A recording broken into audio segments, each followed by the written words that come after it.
In Rust, each value has a single owner. If we try to create two variables that point to the same value, the code will not compile. We can work around this Rust ownership rule by not taking ownership, by borrowing a value.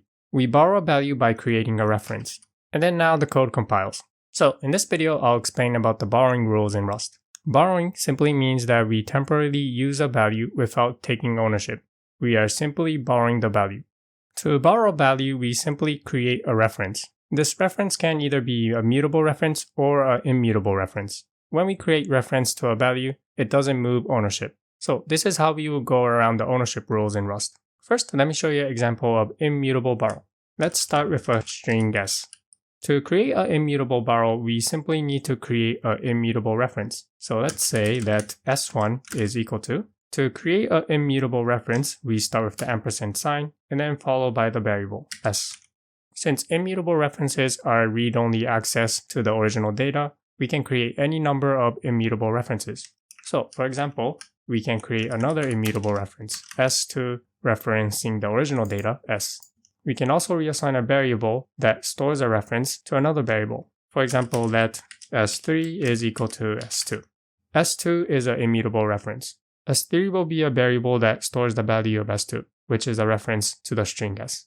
We can also borrow mutable data. We do this by creating a mutable reference. For example, let's create a mutable string. Let mut s equal to string from Rust. And then to create a mutable reference, we'll do let's call this s1, is equal to ampersand sign. This will create a reference, and to tell that this will be a mutable reference, we follow by mut. And then s, the data that we want to create a reference to. This will create a mutable reference. To see that the original data s will be modified, if we do some modification to s1, let's modify s1 and then print s. Let's append the emoji to s1. Let's say s1.push str, followed by a crab emoji. And then let's print the variable s, print ln s. And then let's execute the code, cargo run -- bin borrow. And then we see the string Rust followed by an emoji of a crab. Notice the difference here. Here we're borrowing the value that is stored in s, assign it to s1, modify s1, and then print s.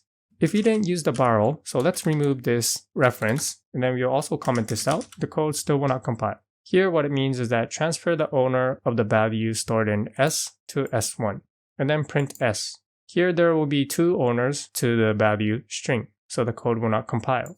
However, by using a mutable reference, the code now compiles. This is borrowing in action. There can only be one mutable reference at a time. Remember when we saw the example of an immutable borrow, we saw that any number of immutable references can be created. However, for mutable borrows, we can only create one mutable reference at a time. So let's see what this means. Here we have s1, which is a mutable reference. Let's create another one. So now this is going to break this rule that says only one mutable reference at a time. Here we have two mutable references, as you can see, s1 and s2. Save the file, and you'll see that the code does not compile. Since what's happening here is that we have a mutable reference, s1, and then we have another mutable reference, s2. So this will not compile since there are two mutable references that exist at the same time. However, this is a little bit tricky, but if we create another mutable reference before s1, then the code will compile. So for example, let's create a variable called s0, which is a mutable variable to s. Save the file and notice that the code compiles. Why is this? This is where it becomes important to understand what at a time means. Here we create a mutable reference called s0. And then afterwards, we create another mutable variable called s1. So at first, it looks like we're creating two mutable references. However, what's going on here is that we first create a mutable variable s0. And notice that after this line, this reference is no longer used. So Rust is smart enough to know that after this, it doesn't need this mutable reference. So after this line, this mutable reference will not exist. And then we have another mutable reference. S1 is used further down below in the code when it pushes the crab emoji. So when we look at the rest of the code, we see over here that there is only one mutable reference.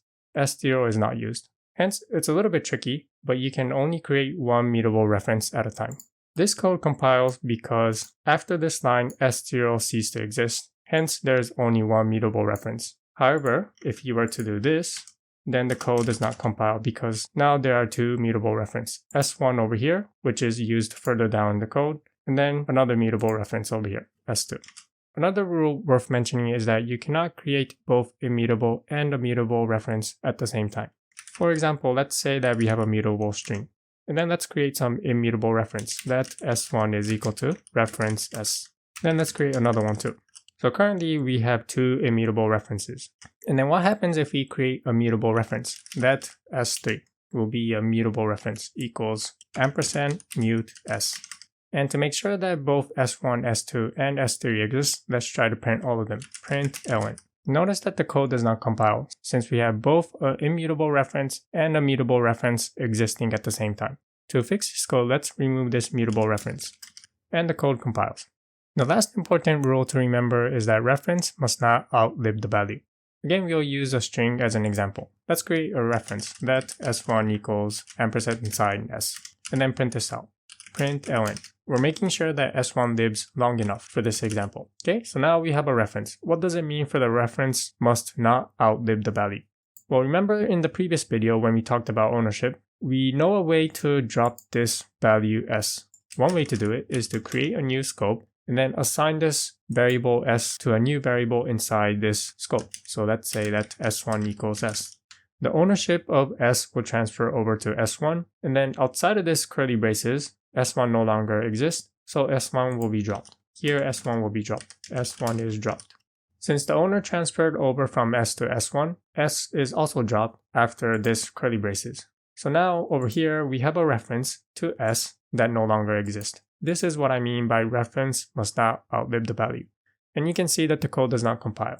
Another way to force this variable S to drop is to call standard function std_mem.drop and then pass in the variable that we want to drop. This will force this variable to drop. Save the file, and again you can see that the code does not compile for the same reason. The variable S is dropped. S1 is a reference to S. S is dropped over here, and then we try to print the reference to S over here. The reference is outliving the value S, hence the code does not compile. The last example that I'll show you is a variation of this example. So let's say that I have a function, fn, let's call this f. It's going to take in a string, s, of type string. And then let's try to return a reference to the string. Let's say string. And then inside here, put ampersand sign s. This will try to return the reference of a string. When I save the file, the code does not compile. The reason why the code does not compile is the same reason as over here. It's just in a different form. When the string is fed as an input into the function f, the ownership of the string s moves into this scope inside this function. When the function is done executing, this string s will be dropped. However, here we're trying to return a reference to this string s, which is already dropped. Hence, the code does not compile. So those were some examples of borrowing rule in Rust.